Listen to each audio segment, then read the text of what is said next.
Hello, and welcome. Welcome to the English Forge. Yes, welcome. We are so happy that you are here with us today. My name is Leo. And my name is Clara.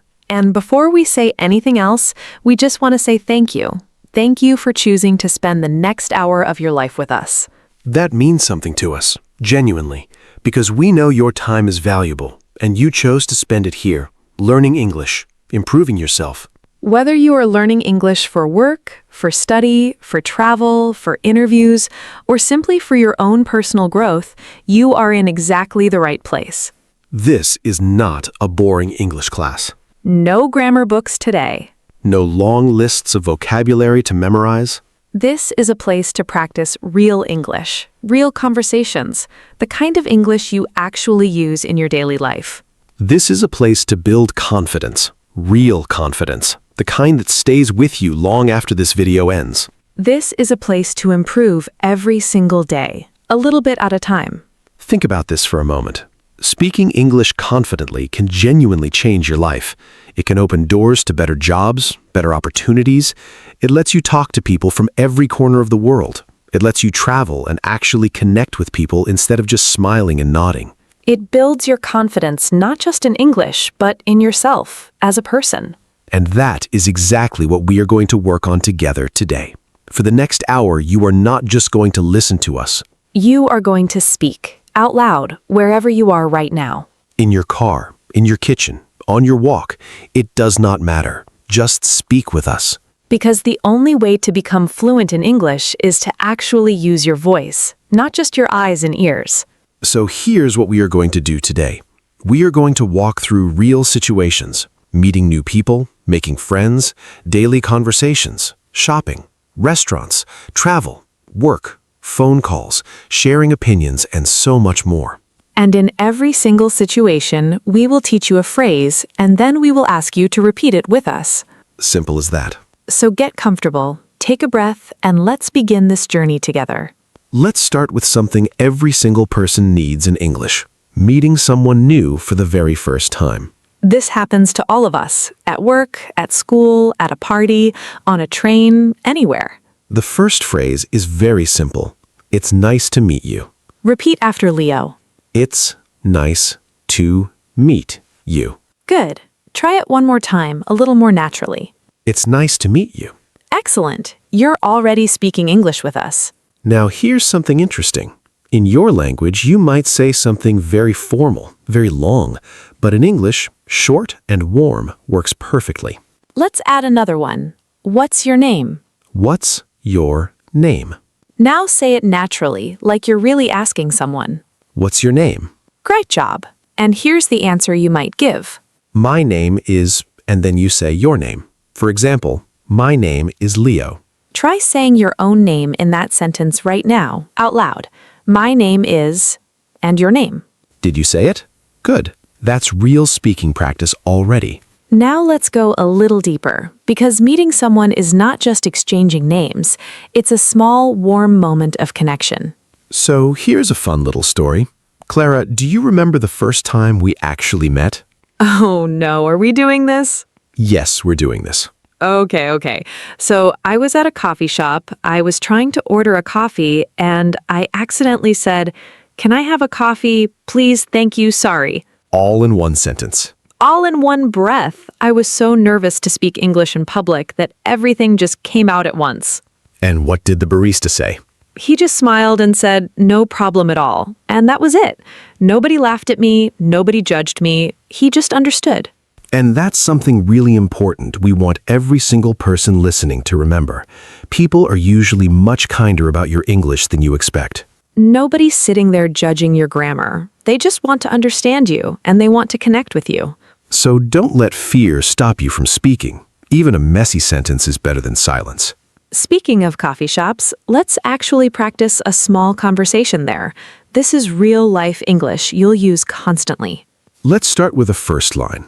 Imagine you walk into a coffee shop. The person behind the counter says, "Hi there, what can I get for you?" Repeat the answer after Leo. Can I get a coffee, please? Can I get a coffee, please? Now naturally. Can I get a coffee, please? Wonderful. Notice we don't say, I want a coffee. That can sound a little too direct in English. Can I get or could I have sounds much more polite and natural. Let's add one more useful phrase. Could I have that to go, please? Repeat after Leo. Could I have that to go, please? One more time, naturally. Could I have that to go, please? Perfect. To go means you want to take it with you, not stay there and drink it. Now, let's go back to meeting people, because there's one more very important part. Small talk right after you meet someone. In English, right after meeting someone, people often ask simple, friendly questions, like, so, where are you from? Where are you from? Now, naturally. Where are you from? Where are you from? Great. And here's how you might answer. I'm from, and then your city or country. Try it right now, out loud. I'm from, and say where you're from. Did you say it? Beautiful. You just had a real introduction conversation in English. And here's something important about thinking in English. When Clara asked, where are you from? Did you translate it in your head first, or did you understand it directly? This is something we want to train throughout this whole session. Try not to translate. Try to picture the meaning directly. When you hear, where are you from? Picture a map. Picture your hometown. Picture your country. Don't go through your native language first. This takes practice, but every single time you do it, your brain gets a little faster at thinking in English. Let's practice one more thinking in English moment right now. I'm going to describe a small scene, and I want you to picture it in your mind, in English, without translating. Picture this. You walk into a small bookshop. The lights are warm and yellow. There's a quiet song playing. You see a shelf full of colorful books. Can you see it?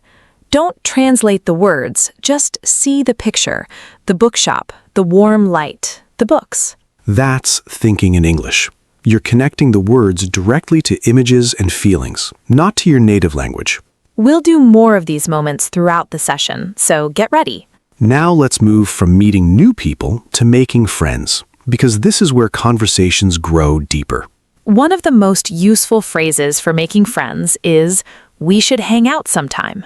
We should hang out sometime. Naturally now? We should hang out sometime. Great. And hang out simply means spend time together casually, not a formal meeting, just relaxed time together. And if someone says that to you, you can respond with, sure, that sounds great. Repeat after Leo. Sure, that sounds great. Naturally now. Sure, that sounds great. Wonderful. Let's practice a short, full conversation now, putting several of these phrases together. I'll be a new person you just met, and Leo will respond. Listen first, then we'll ask you to repeat the key lines. Hi there. I don't think we've met. What's your name? Hi, nice to meet you. My name is Leo. What's your name? I'm Clara. Where are you from? I'm originally from a small town, but I live here now. What about you? I'm from here, actually. We should hang out sometime. Sure, that sounds great. Did you notice how naturally that flowed? Let's repeat the key lines together now. First, nice to meet you. Nice to meet you. Now, where are you from? Where are you from? And finally, we should hang out sometime. We should hang out sometime. Beautifully done. You just practiced an entire real conversation. And remember, mistakes are completely normal here. If you said something wrong, that's okay. That's how learning works. Confidence grows by speaking, not by being perfect. Let's keep that energy going as we move into everyday conversations. Asking questions, answering questions, the small talk that fills our daily lives. So let's talk about daily conversations, the kind of small talk that happens every single day, almost without us thinking about it. Friendly. One of the most common questions in English is, how's it going? Repeat after Leo. How's it going? Now, naturally, like you're really asking a friend. How's it going? Great. And here's something interesting. In English, we don't always answer this question with a long, detailed story. Most of the time, people just say, pretty good, thanks. How about you? Repeat after Leo. Pretty good, thanks. How about you? Naturally now. Pretty good, thanks. How about you? Perfect. Notice how it's a short, easy exchange. You don't need long sentences to sound fluent. Short and natural is often better. Let's add another very common one. What have you been up to? Repeat after Leo. What have you been up to? Naturally. What have you been up to? Excellent. This simply means, what have you been doing recently? It's a very friendly, casual way to ask. And you could answer with something simple like, not much, just been busy with work. Repeat after Leo. Not much, just been busy with work. Naturally now. Not much, just been busy with work. Wonderful. Try answering that question yourself right now out loud, using your own life. Not much, just been, and finish it with whatever you've actually been doing. Did you say it? Good. That's real English, about your real life. Now let's move into something every learner needs, asking questions confidently, because so many learners know the answers but feel nervous asking questions. Here's a simple but powerful phrase. Can I ask you something? Repeat after Leo. Can I ask you something? Naturally. Can I ask you something? This phrase is great because it prepares the other person, and it gives you a confident, polite way to start any question. Let's also learn, what do you think about? This is incredibly useful for asking opinions. Repeat after Leo. What do you think about? Naturally now. What do you think about that? Beautiful. You can use this with literally any topic. What do you think about this movie? What do you think about this idea? Now here's a funny moment. Clara, do you remember when I asked you a question completely wrong and it became this whole thing? Oh, please don't. I'm doing it. So we were at a restaurant and instead of asking, what do you recommend? I said, what do you suggest me? And it just sounded so strange. The waiter looked at me like I had 3 heads. But here's the beautiful part. He understood exactly what I meant. He just smiled and told me the best dish on the menu. And that's the whole point. Even with a small mistake, communication still worked. The goal isn't perfect grammar, it's connection. Speaking of restaurants, let's practice the correct way to ask that. What do you recommend? What do you recommend? Naturally. What do you recommend? Perfect. Much smoother than, what do you suggest me? Now let's practice answering questions confidently, because this is just as important as asking them. If someone asks you something and you need a moment to think, you can say, that's a good question. Let me think about it. That's a good question. Let me think about it. Naturally. That's a good question. Let me think about it. This is so useful because it gives you time to think while sounding completely confident. Let's do a quick think in English moment again. Clara, give us a small scene. Calmly. Picture this. You're sitting in a small park. The sun is warm on your face. A friend walks towards you smiling and says, "Hey, how's it going?" Encouragingly. Don't translate that question. Just feel it.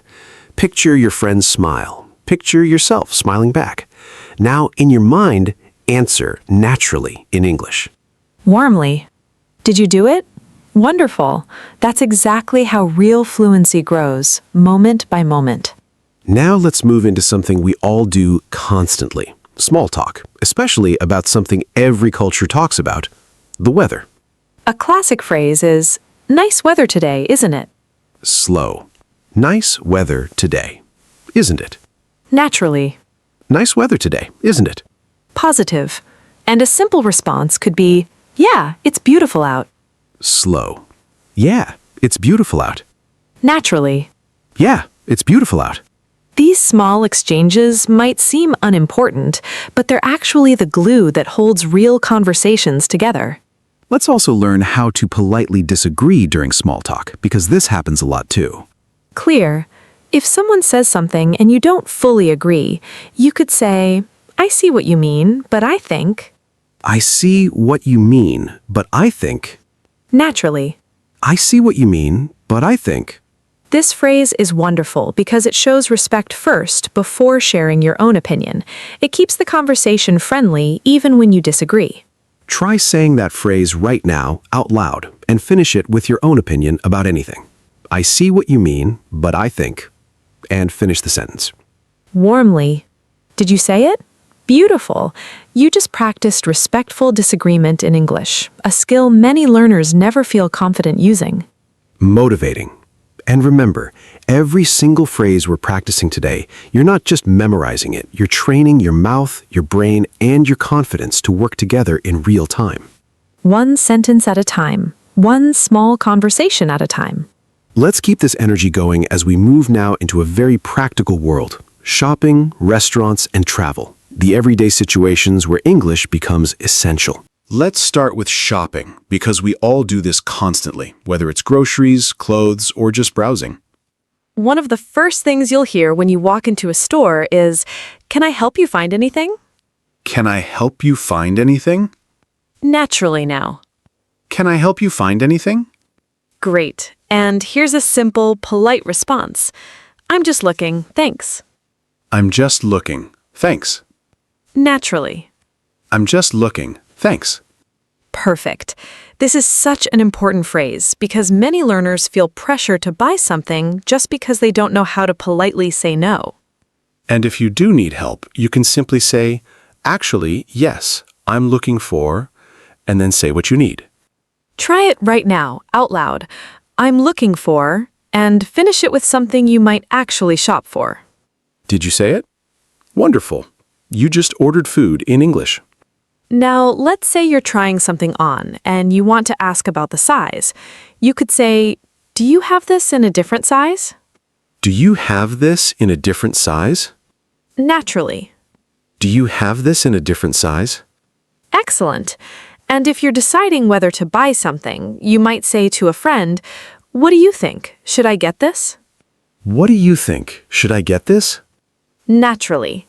What do you think? Should I get this? Great job. Now let's add one more because price always matters. "How much is this?" How much is this? Naturally. How much is this? Wonderful. And if it feels expensive, you could say, "That's a bit out of my budget." That's a bit out of my budget. Naturally. That's a bit out of my budget. This is such a polite, natural way to say something is too expensive without sounding rude.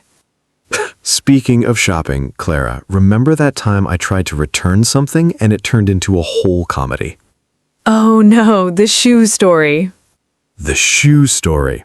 So I bought shoes, they didn't fit, and I went back to return them. Instead of saying, "I'd like to return these," I said, "I want to give back these shoes." Like you were returning a borrowed item to a friend. Exactly. The cashier just looked at me, paused, and then said, "Oh, you mean you'd like a refund?" And that's such a great example. Even when the words aren't perfect, people usually understand the meaning behind what you're saying.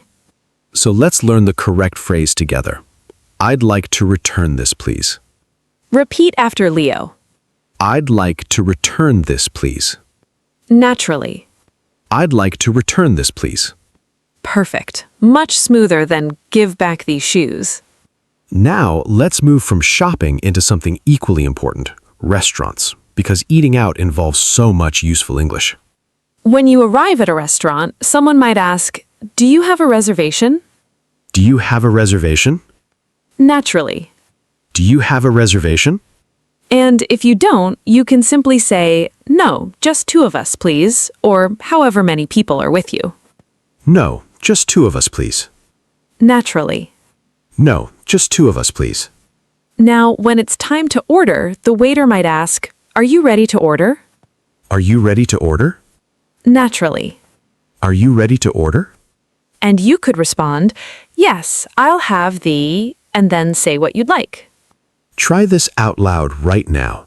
I'll have the, and finish it with any food you like. Did you say it? Wonderful. You just ordered food in English. And if you're not sure what to order, remember our earlier phrase, what do you recommend? Let's repeat that one more time together. What do you recommend? Naturally. What do you recommend? Beautifully done. And at the end of the meal, you'll need this very important phrase. "Could we get the check, please?" Repeat after Leo. Could we get the check, please? Naturally. Could we get the check, please? Excellent. Notice in some countries it's called the bill, in others the check. Both are completely fine to use. Now, let's move into travel because this is where confidence in English really matters. Airports, hotels, asking for directions. At the airport, you might need to say, "Where is the check-in counter?" Where is the check-in counter? Naturally. Where is the check-in counter? Great. And at the hotel, a very useful phrase is, "I have a reservation under the name," and then say your name. I have a reservation under the name. Try saying that out loud, finishing it with your own name. Did you say it? Wonderful. That's real travel English already. And if you're lost somewhere, this phrase will genuinely help you. "Excuse me, could you tell me how to get to..." Excuse me, could you tell me how to get to... Naturally. Excuse me, could you tell me how to get to the train station? Perfect. And when someone gives you directions, you can simply say, "Got it, thank you so much." Got it. Thank you so much. Naturally. Got it. Thank you so much. Now let's do another think in English moment, because travel situations are perfect for this. Picture this. You've just landed in a new city. The airport is busy, full of sounds and people. You see a sign that says, baggage claim. You walk towards it, feeling a little nervous, but excited. Don't translate that scene, just feel it. The busy airport, the sign, your own excitement. Now, in your mind, imagine yourself confidently asking someone, "Excuse me, is this the way to baggage claim?" Did you picture it? Did you imagine yourself speaking confidently? That's exactly the kind of mental training that builds real fluency. You're doing wonderfully so far. We've covered meeting people, daily conversations, shopping, restaurants, and travel, and we still have so much more useful, real-life English ahead of us. Let's keep this momentum going as we move now into work conversations, phone calls, and expressing your opinions with real confidence. Let's move into something so many of our learners need, work conversations, because confident English at work can genuinely change your career. One of the most common situations is starting a conversation with a coworker. You might say, "Do you have a minute?" Do you have a minute? Naturally now?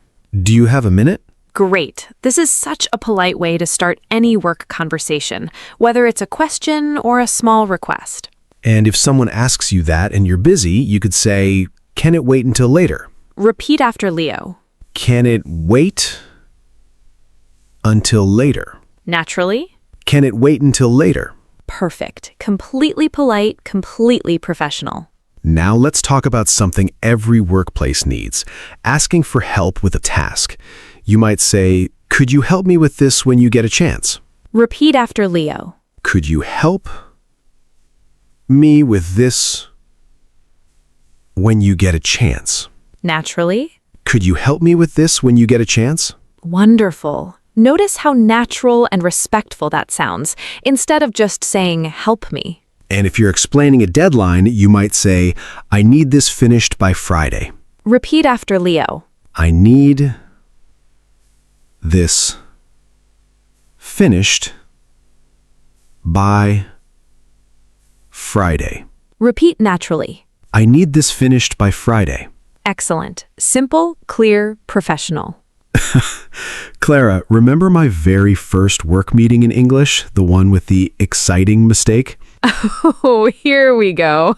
So I wanted to say I was looking forward to the project, but instead I said, I'm very excited for this. I cannot wait to see it dead. You meant done. I meant done. Finished, completed, not dead. Everyone in the meeting just went completely silent for 2 full seconds. And then somebody just quietly said, I think he means finished. And everyone laughed, and it was actually fine. And that's such a perfect example again. A small word mix-up, but everyone understood, nobody judged you, and the meeting continued just fine. So let's practice the correct phrase together. I'm really looking forward to seeing this finished. Repeat after Leo. I'm really looking forward to seeing this finished?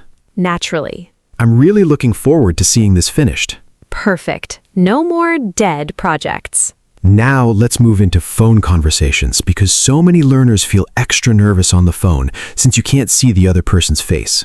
When you answer a work call, a simple professional greeting is, "Hello, this is," and then your name. Hello. This is. Try saying that out loud right now, finishing it with your own name. Did you say it? Wonderful. That's how you confidently answer a call in English. And if you didn't quite hear someone clearly, you can say, "Sorry, could you repeat that, please?" Sorry. Could you repeat that, please? Naturally. Sorry, could you repeat that, please? This phrase is genuinely so important. Many learners stay silent when they don't understand, just to avoid embarrassment. But this phrase makes asking again sound completely natural and professional. And if you need a moment before answering, you could say, "Let me check and get back to you." Repeat after Leo. Let me check and get back to you. Naturally. Let me check and get back to you. Excellent. This buys you time while still sounding confident and in control. Now let's move towards something extremely valuable, expressing your opinions in English with confidence. A simple and very natural way to share your opinion is, "in my opinion." In my opinion. Try finishing that sentence right now with any opinion you'd like to share. Did you say it? Wonderful. You're sharing your real thoughts in English.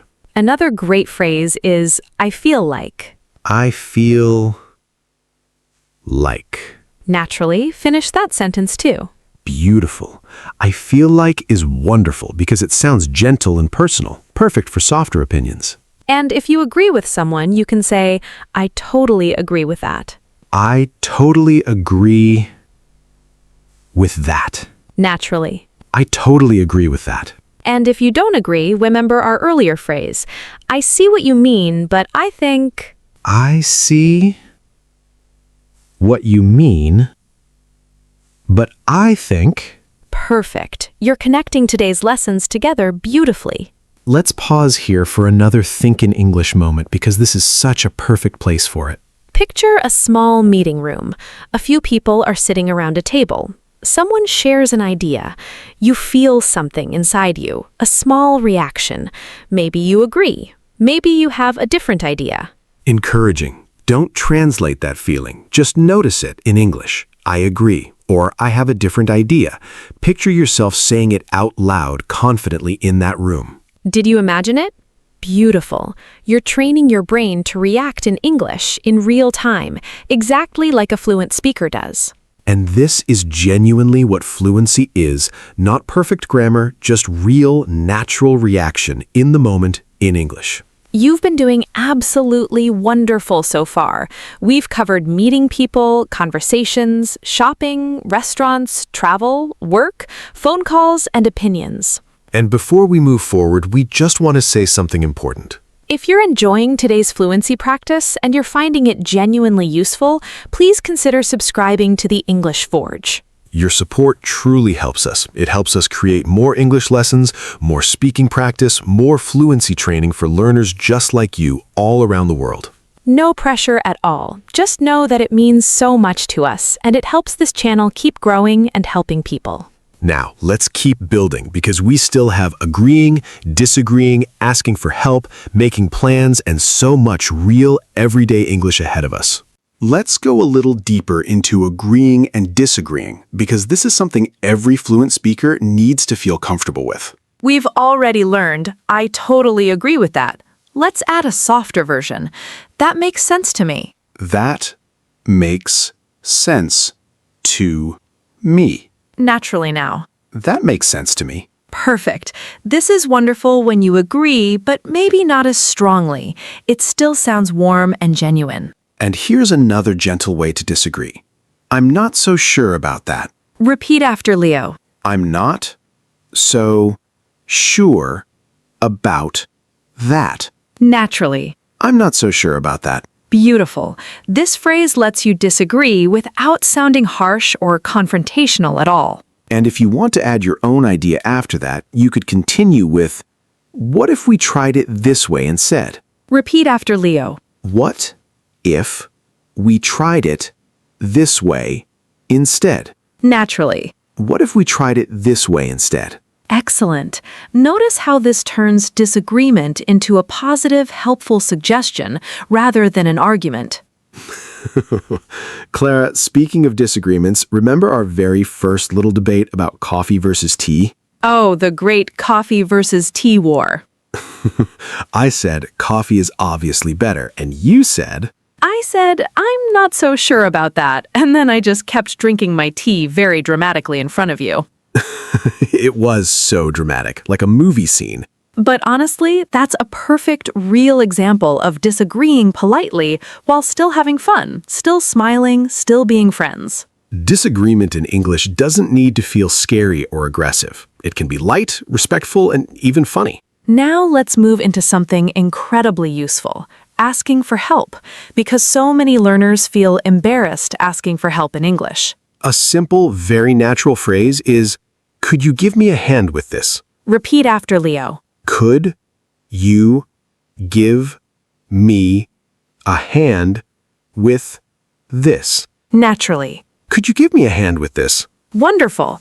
Give me a hand simply means help me. It's very friendly and commonly used. And if you genuinely don't understand something, you can confidently say, I'm a little confused. Could you explain that again? Repeat after Leo. I'm a little confused.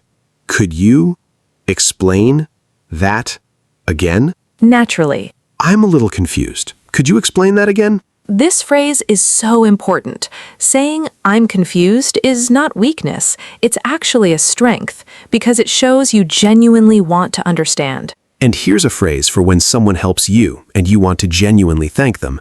I really appreciate your help. Repeat after Leo. I really appreciate your help. Naturally. I really appreciate your help. Beautiful. This sounds so much warmer and more genuine than just saying thank you. Let's do another think in English moment here, because asking for help is such an emotional moment for many learners. Picture this. You're in a new place, maybe a new job, a new city, a new school. You don't understand something, and your heart feels a little nervous. Don't translate that nervous feeling. Just notice it.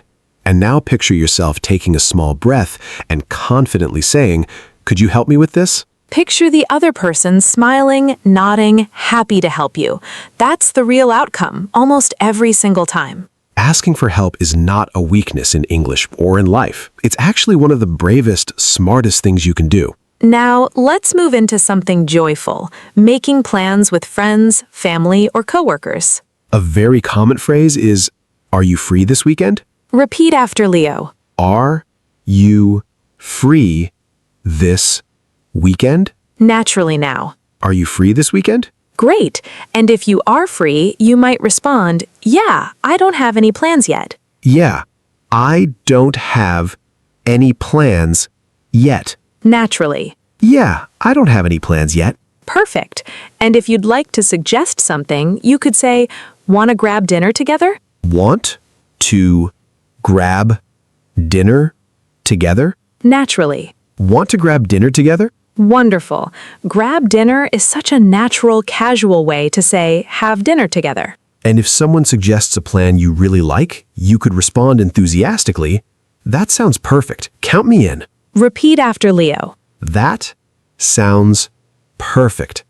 Count me in. Naturally. That sounds perfect. Count me in. Beautiful. Count me in simply means include me. I want to join. And if you can't make it, a polite way to decline is, I wish I could, but I already have plans. Repeat after Leo. I wish I could, but I already have plans. Naturally. I wish I could, but I already have plans. This sounds so kind and genuine, even when you're saying no.